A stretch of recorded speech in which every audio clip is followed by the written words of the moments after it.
Leviticus 22. The Lord said to Moses, "Tell Aaron and his sons to treat with respect the sacred offerings the Israelites consecrate to me, so they will not profane my holy name. I am the Lord.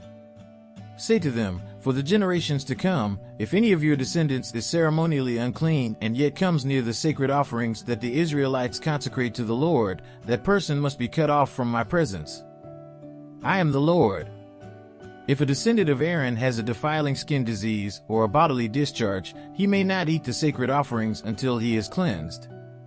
He will also be unclean if he touches something defiled by a corpse or by anyone who has an emission of semen, or if he touches any crawling thing that makes him unclean, or any person who makes him unclean, whatever the uncleanness may be. The one who touches any such thing will be unclean till evening. He must not eat any of the sacred offerings unless he has bathed himself with water. When the sun goes down, he will be clean, and after that he may eat the sacred offerings, for they are his food. He must not eat anything found dead or torn by wild animals, and so become unclean through it. I am the Lord. The priests are to perform my service in such a way that they do not become guilty and die for treating it with contempt. I am the Lord, who makes them holy. No one outside a priest's family may eat the sacred offering, nor may the guest of a priest or his hired worker eat it. But if a priest buys a slave with money, or if slaves are born in his household, they may eat his food. If a priest's daughter marries anyone other than a priest, she may not eat any of the sacred contributions. But if a priest's daughter becomes a widow or is divorced, yet has no children, and she returns to live in her father's household as in her youth, she may eat her father's food. No unauthorized person, however, may eat it. Anyone who eats a sacred offering by mistake must make restitution to the priest for the offering and add a fifth of the value to it. The priests must not desecrate the sacred offerings the Israelites present to the Lord by allowing them to eat the sacred offerings and so bring upon them guilt requiring payment. I am the Lord, who makes them holy.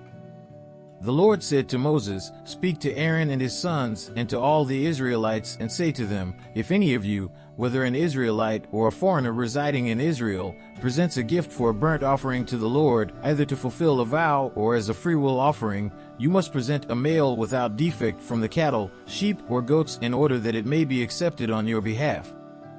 Do not bring anything with a defect, because it will not be accepted on your behalf. When anyone brings from the herd or flock a fellowship offering to the Lord to fulfill a special vow or as a freewill offering, it must be without defect or blemish to be acceptable. Do not offer to the Lord the blind, the injured or the maimed, or anything with warts or festering or running sores. Do not place any of these on the altar as a food offering presented to the Lord. You may, however, present as a freewill offering an ox or a sheep that is deformed or stunted, but it will not be accepted in fulfillment of a vow. You must not offer to the Lord an animal whose testicles are bruised, crushed, torn, or cut. You must not do this in your own land, and you must not accept such animals from the hand of a foreigner and offer them as the food of your God. They will not be accepted on your behalf, because they are deformed and have defects. The Lord said to Moses, when a calf, a lamb, or a goat is born, it is to remain with its mother for 7 days. From the 8th day on, it will be acceptable as a food offering presented to the Lord. Do not slaughter a cow or a sheep and its young on the same day. When you sacrifice a thank offering to the Lord, sacrifice it in such a way that it will be accepted on your behalf. It must be eaten that same day, leave none of it till morning. I am the Lord. Keep my commands and follow them. I am the Lord. Do not profane my holy name, for I must be acknowledged as holy by the Israelites. I am the Lord, who made you holy and who brought you out of Egypt to be your God. I am the Lord.